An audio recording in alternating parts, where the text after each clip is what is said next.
আপুনি চাই আছে নিউজ স্ক্যান ষ্টুডিঅ'ত মই গীতাশ্ৰী আৰম্ভণিতে ব্ৰেকিং নিউজ অৰুণাচল প্ৰদেশত সন্ধানহীন হৈ আছে অসমৰ 19 গৰাকীকৈ শ্ৰমিক আৰু সম্প্ৰতি উদ্ধাৰ হৈছে এজন শ্ৰমিকৰ মৃতদেহ ব্যাপক চাঞ্চল্য বাকি 19 গৰাকীৰ 18 গৰাকী শ্ৰমিকৰে কোনো সংসূত্ৰ নাই তেওঁলোক প্ৰায় 13 দিন ধৰি নিখোজ হৈ আছে লোক নিৰ্মাণ বিভাগৰ এটা প্ৰকল্পৰ কামত নিয়োজিত হৈ আছিল আসলতে বিআৰৰ চীন সীমান্তত তেওঁলোক বিআৰৰ কামত কনষ্ট্ৰাকচন কামত তেওঁলোক নিয়োজিত হৈ আছিল 5 জুলাইৰ পৰা সন্ধানহীন হৈ আছিল শ্ৰমিক কেইজন আৰু অৰুণাচল প্ৰদেশৰ কুৰুং কুৱেম জিলাৰ পৰা সন্ধানহীন হৈ আছে শ্ৰমিক কেইজন আৰু শ্ৰমিক কেইজনৰ কোনো সংসূত্ৰ বিচাৰি পাবলৈ নাই সন্দেহ এই ধৰণে কৰা হৈছে যে শ্ৰমিক কেইজনে হয়তো আন বাটেৰে হয়তো তাৰ পৰা ওলাই আহিছিল যেহেতু তেওঁলোকে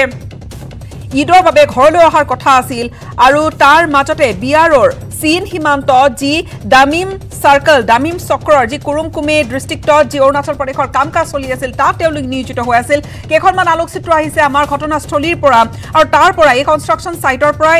পৰাই তেওঁলোক নিখোজ হৈ পৰিছে সন্দেহ এই ধৰণে কৰা হৈছে উপায়ুক্ত গৰাকীৰ মতে যে সম্ভৱতঃ তেওঁলোকে তাৰ পৰা ওলাই আহিছিল আৰু তাৰ পৰা ওলাই আহি তেওঁলোকে হয়তো আন বাটেৰে যাবলৈ চেষ্টা কৰিছিল হয়তো খোজকাঢ়িয়ে ওলাই আহিছিল আৰু হঠাৎ তেওঁলোক নিখোজ হৈ পৰিছে ইয়াৰ মাজতে এগৰাকীৰ মৃতদেহ উদ্ধাৰ কৰা ঘটনাই ব্যাপক চাঞ্চল্যৰ সৃষ্টি কৰিছে ইটানগৰৰ পৰা আমাৰ সাংবাদিক নিপজ্যোতি কলিতাৰ সৈতে সংযুক্ত হৈছো ফোনযোগে নিপজ্যোতি কলিতা অধিক জানিবলৈ বিচাৰিম কি হৈছিল ক'ত আছে বাকি কেইজনৰ সংসূত্ৰ বিচাৰিবলৈ প্ৰশাসনে কি ধৰণৰ ব্যৱস্থা লৈছে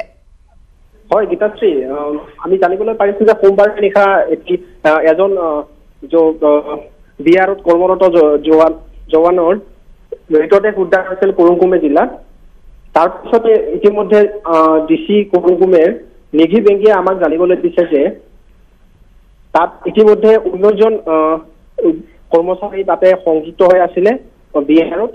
তাৰপিছতে এজনৰ মৃতদেহ পালে সোমবাৰে ৰাতি তাৰপিছত আৰু 18জন ইতিমধ্যে তাতে নিখোজ হৈ আছে এতিয়ালৈকে কোনো সংসূত্ৰ পোৱা হোৱা নাই আৰু ডিচিয়ে জানিবলৈ দিছে যে তাত ডিচিয়ে জানিবলৈ দিছে যে ইতিমধ্যে পথ সংস্থাটোৰ লগত জিলা উপায়ুক্ত সংযোগ স্থাপন কৰিছে ইতিমধ্যে আৰু বাকী 18জন যি জোৱান আছিলে তাৰে কৰ্মচাৰী আছিলে অসমলৈ তেখেতসকলে ঈদ উদযাপন কৰিবলৈ আহি আছিলে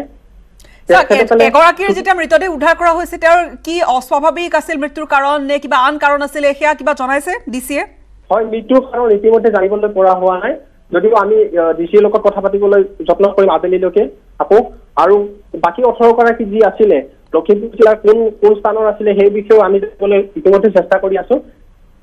আৰু নিপজ্যোতি কলিতা যেহেতু অতি দুৰ্গম অঞ্চল চীন সীমান্তৰ কাষত অৰ্থাৎ অসমৰ পৰা বহু দূৰ আৰু চীনৰ সীমান্ত অঞ্চলতে কাম-কাজ হৈ আছিল বিআৰৰ কনষ্ট্ৰাকচন চলি আছিল আৰু তাত নিখোজ হৈ পৰিছে তাত তেওঁলোক ঘৰলৈ অহাৰ বুলি সন্দেহ কৰা হৈছে এতিয়া সেই বাটেৰে যদি তেওঁলোক আহে সম্ভৱতঃ অতি দুৰ্গম অঞ্চল তেওঁলোকে পাৰ কৰি আহিব লাগিব হয় পাৰ কৰি আহিব লাগিব এনেকুৱা হ'ব পাৰে যে তেওঁলোকে ভুল ৰাস্তাত গৈ পেলাই চীন সীমান্তত সোমাই যাব পাৰে তেনেকুৱা ঘটনা সংঘটিত হ'ব পাৰে এতিয়ালৈকে যিহেতু উচিত একজেক্ট কাৰণটো জানিব পৰা হোৱা নাই আমি ইতিমধ্যে তাৰ লোকেল মানুহৰ লগত আমি কথা বতৰা কৰাৰ বাবে চেষ্টা কৰি আছো যে তেখেতসকলে সঁচাকৈ অসমলৈ ঘূৰি আহিলে বাট ভুল হৈছিলে তেখেতে চীনতে গুচি গ'ল 18জন জৱান নে নদীত পৰিয়ে মৃত্যু হ'ল এতিয়ালৈকে আচলতে সঠিক কাৰণটো জানিবলৈ পৰা হোৱা নাই গীতাশ্ৰী তেওঁলোকৰ নাম পৰিচয় বা তেওঁলোক কোন জিলাৰ নাম পৰিচয় এতিয়ালৈকে আমি সংযোগ কৰি সংগ্ৰহ কৰিবলৈ চেষ্টা কৰি আছো যদিও এতিয়ালৈকে বিআৰৰ কৰ্তৃপক্ষই আমাক জনাবলৈ সক্ষম হোৱা নাই হয় ধন্যবাদ জ্ঞাপন কৰিছো নিপজ্যোতি কলিতা হে আমাৰ ইটানগৰৰ সাংবাদিকে ইতিমধ্যে জনাইছে যে যি এই শ্ৰমিক কেইজন অসমৰ শ্ৰমিক কেইজন কৰ্মৰত হৈ আছিল অৰুণাচল প্ৰদেশৰ চীন সীমান্তত ভাৰতীয় চীন সীমান্তত য'ত কৰ্মৰত তেওঁলোক নিখোজ হৈ পৰিছে তেওঁলোক সম্ভৱতঃ ঘৰলৈ অহাৰ সময়তে তেওঁলোক আন বাটেৰে আহি হয়তো ক'ৰবাত হেৰাই যায় তেওঁলোক ক'ৰবাত হয়তো ভুল পথেৰে তেওঁলোক নিখোজ হৈ পৰিছে এগৰাকীৰ মৃতদেহ উদ্ধাৰ হোৱাৰ ঘটনাটোৱে কিন্তু যথেষ্ট চাঞ্চল্যৰ প্ৰতিক্ৰিয়াৰ সৃষ্টি কৰিছে এতিয়া বাকী কেইগৰাকীৰ পৰিচয় কি সেয়া উদ্ধাৰ কৰিবলৈ চেষ্টা অব্যাহত আছে আৰু সেয়া বিআৰৰ সৈতে কৰ্তৃপক্ষৰ সৈতে প্ৰশাসনৰ সৈতে যোগাযোগ অব্যাহত ৰাখিছে আমাৰ সাংবাদিকে